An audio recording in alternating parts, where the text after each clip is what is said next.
Omwana omuwala ono yavuddeyo n'abaako ebigambo by'ayogera ku maama we naye ng'alaga alina obulumi nga buviira ddala eri ku mutima.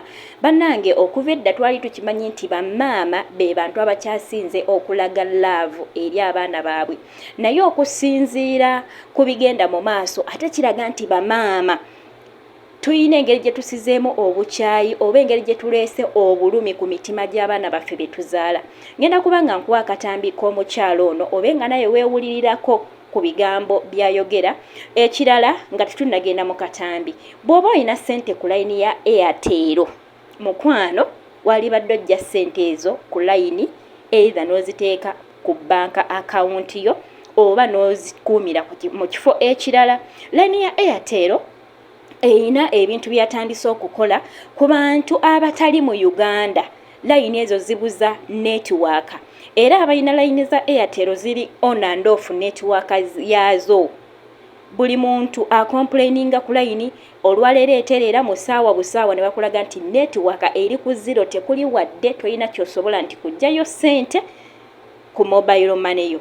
So simanyi lwaki Airtel ate munnange tesindika message kutegeeza bantu nti oba twafunyemuko netiwaaka issues, embeera egenda kutereera. Naye gw'olaba bulabi nga layini ebuuseeko netiwaaka ate nga layini yo eri active newankubadde toli mu Uganda, ogikozesa ku mobile money, oteekako ssente eza airtime, naye mukwano layini zibuukabuukako. Nafunyeeko abantu ne bajja mu inbox yange nga bakomplaininga ku kintu ekyo. Niwobaawo n'omukyala gwe nalabyako abanga agamba babbyeko ssente ze. So kale katugende mu katambi k'omukyalo ono Emmwe baana mmwe tulina abazadde naye abazadde batulumya, naye nsaba Mukama nfuule maama omulungi.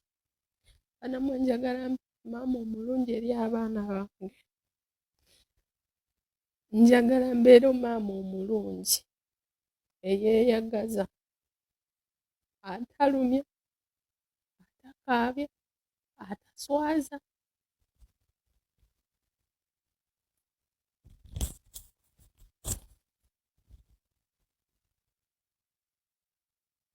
Mukama nkikusaba, amiina.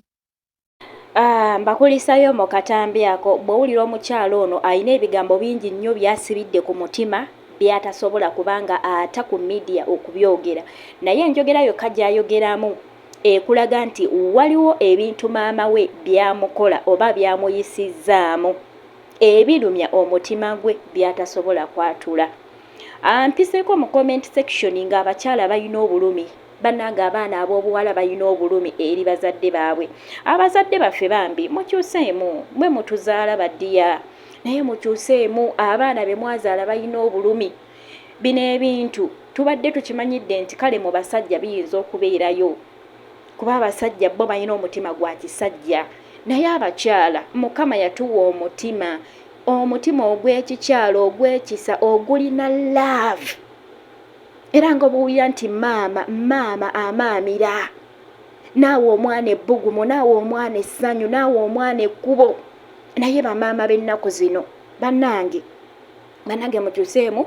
Bw'oba oyise mu comment section y'omukyalo ono alina obulumi, abakyala balina obulumi nga gye nkomezza tukyuse. Nkonyeekaawo ku nsonga ya Airtel. Omukyalo ono namuyiseeko ng'akaaba amaziga nga agamba Airtel ekomyewo ssente ze, n'abagamba layini yange ebadde active always. Elayini eno y'omukyala eteekeddwa okuba nga yasaliddwako ate nga kuliko ssente ze. Yasaliddwako ate nga kuliko ssente ze kubanga agambye nti layini yange ebedde oba ebeera active buli kaseera. Bwe tutunulira video y'omukyalo ono yagikola mu kaseera layini we zatandikira okubeera nga ziggyibwako intaneti era abantu abajja mu inbox yange baali bagamba layini zibadde active nga zikola, tuteekako airtime ate era nga bwe tutyo tuteekako ne mobile money. Naye layini Airtel simanyi eyagala kusalako layini z'abantu batali mu Uganda, simanyi.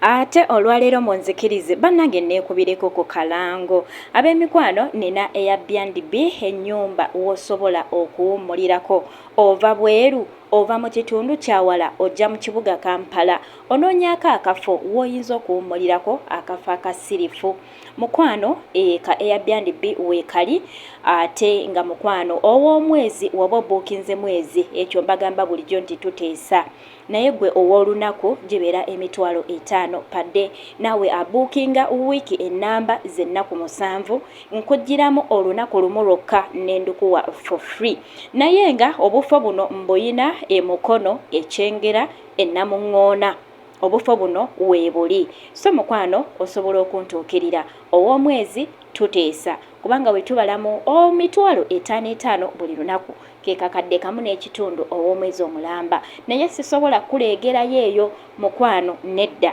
tuteesa n'embeera nga nkusalirako mukwano ate nnyongera okujjukiza nti Yesu Kristo akwagala nnyo jjukira nti yatufiirira nze naawe ate era Mukama Katonda atugamba lwatu nti omwana owuwe si waakukaka era omuntu yenna ali eyo nga akukaka lwampaka okulokoka abeera akikola mu nsobi Katonda yatugamba nti okkiriza na mutima gwo n'oyatula n'akamwako so mukwano gwe nga gwe osobola okukkiriza Yesu Kristo woba nga muli okiwulira nga weetaaga okuyambibwa weetaaga okusumululwa mutuufu osobola okukkiriza Yesu Kristo okubeera omulokozi wo amanya n'eddoboozi Magi mukwano mbasaba mumpagire munsapootinge omuntu munnange ndi muntu akkiririza mu Katonda ate ekirungi ekiriwo nti nze hosti so tekuli ba bulooka nti ate bagenda sooka bakusaba